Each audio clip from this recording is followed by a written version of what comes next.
Sebenarnya apa sih bedanya pinjol dan pinjaman ban?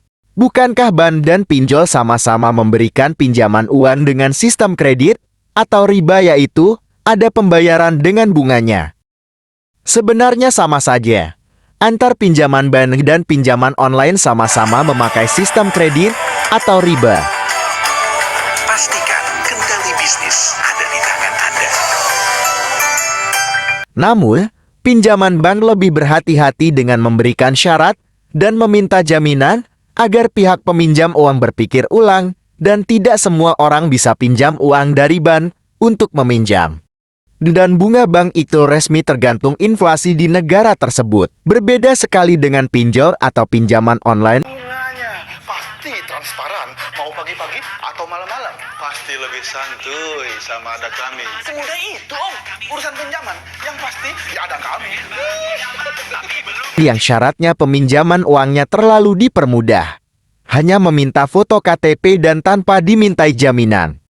Sehingga semua orang bisa meminjam pinjol, namun sayangnya bunga pinjol itu tidak resmi dan tidak jelas tergantung perusahaan pinjol yang Anda pinjam itu. Alhasil pinjol lebih merugikan dari sisi bunganya, karena tidak jelas berapa bunga yang tepat itu. Lalu siapa yang biasanya pinjam uang dari bank dan siapa yang biasanya pinjam uang pinjol? Tentu mayoritas orang yang pinjaman uang dari bank ialah seorang pengusaha, orang kaya, investor, dan orang-orang yang memiliki uang yang sangat banyak. Mereka meminjam uang untuk tujuan berbisnis yang mana akan menciptakan lapangan pekerjaan juga. Namun, mayoritas orang yang pinjam uang di pinjol ialah orang menengah ke bawah dan orang miskin. Mereka meminjam uang hanya sekedar keperluan non-produktif atau untuk gaya hidup buka, untuk keperluan bisnis. Sehingga banyak dari mereka yang gagal bayar bunganya. Karena mereka tidak merencanakan pembayarannya, ditambah lagi bunga pinjol yang dengan sembarang bertambah tanpa kejelasan, maka tentu pinjol sangat membuat mereka merugi dan menderita. Jadi sistem riba atau kredit jauh lebih bermanfaat dan menguntungkan untuk skala besar atau hal produktif yang digunakan untuk bisnis besar seperti bangun perusahaan terbatas atau CV, proyek jalan tol, bangun perumahan, dan lainnya, dibandingkan skala kecil atau seperti beli kendaraan, peralatan rumah, atau hanya sekedar gaya hidup. Namun tentu saja yang nama riba itu merugikan. Kenapa? Karena bunga tagihannya selalu naik, yang terhubung dengan inflasinya yang selalu naik juga. Maka ketika dunia inflasi, krisis ekonomi, atau kondisi badan sedang sakit, maka hutang akan terus menumpuk tanpa rasa iba. Maka disitulah letak jahatnya sebuah riba. Juliani, seorang pengusaha dari Kedamaian Gresik, niatnya ingin membesarkan usahanya sebagai pengepul limbah kertas. Pada tahun 2012, ia memutuskan meminjam 500 juta rupiah dari bank untuk membeli truk baru. Namun ambisinya berubah menjadi malapetaka. Ditemui di Jalan Diponegoro nomor 80 Surabaya, Juliani mengungkapkan dulu ketika suaminya Sukamto masih hidup, ia mengambil utang 500 juta rupiah. Utang tersebut belum lunas. Mereka mengajukan pinjaman lagi sebesar 200 juta rupiah.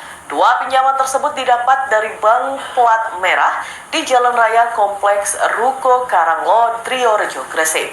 Sayangnya, pinjaman awal sebesar 500 juta rupiah memaksa mereka untuk membayar cicilan 8 juta rupiah per bulan. Kemudian nasib buruk mulai menghampiri mereka. Usahanya mulai merosot sejak 2015. Ia pun sempat meminta agar cicilannya diturunkan menjadi 5 juta rupiah. Pandemi COVID-19 semakin memperburuk keadaan. Dengan pendapatan yang menurun drastis, Juliani hanya mampu membayar cicilan sebesar 3 juta rupiah per bulan dan akhirnya tidak bisa membayar sama sekali. Ia mengaku tidak tahu harus berbuat apa lagi. Juliani semakin terkejut ketika memeriksa riwayat angsuran dan mendapati utangnya masih sekitar 700 juta rupiah. Ia merasa kehidupannya benar-benar hancur. Mimpi buruk Juliani pun semakin menjadi kenyataan ketika diberitahu bahwa rumah mereka akan dilelang. Kabar ini menambah tekanan pada keluarganya. Pada 12 Agustus 2021, ayah Juliani meninggal dunia setelah menerima somasi mengenai lelang rumah mereka. Beberapa waktu kemudian, Sukamto yang sudah dirawat di rumah sakit diminta mencari 100 juta rupiah agar lelang dapat dihentikan. Namun Sukamto hanya berhasil mengumpulkan 80 juta rupiah sebelum meninggal dunia pada 29 Maret 2023. Kini, meskipun suaminya telah meninggal, Juliani terus menghadapi tuntutan dari bank untuk melunasi utangnya.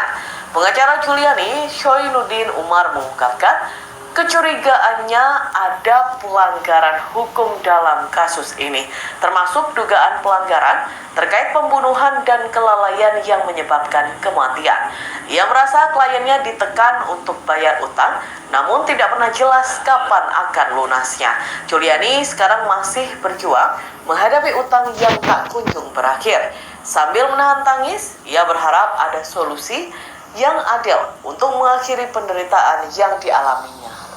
Terus berupaya keras untuk dapat menangani kasus pinjaman online ilegal. Maraknya kasus pinjaman online kerap meresahkan masyarakat hingga memakan korban jiwa karena korban memutuskan bunuh diri.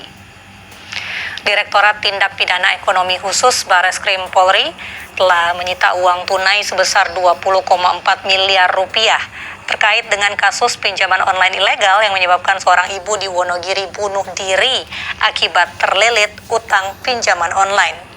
Setelah didalami, ternyata korban bunuh diri diduga tidak kuat menahan ancaman dari pihak pinjaman online yang tidak bertanggung jawab. Dalam kasus ini, polisi menangkap dan menahan 3 orang tersangka kasus pinjaman online yang terdiri dari Ketua Koperasi Simpan Pinjam Solusi Andalan bersama dan berinisial MDA, pendana berinisial JS, dan 1 orang berinisial SR.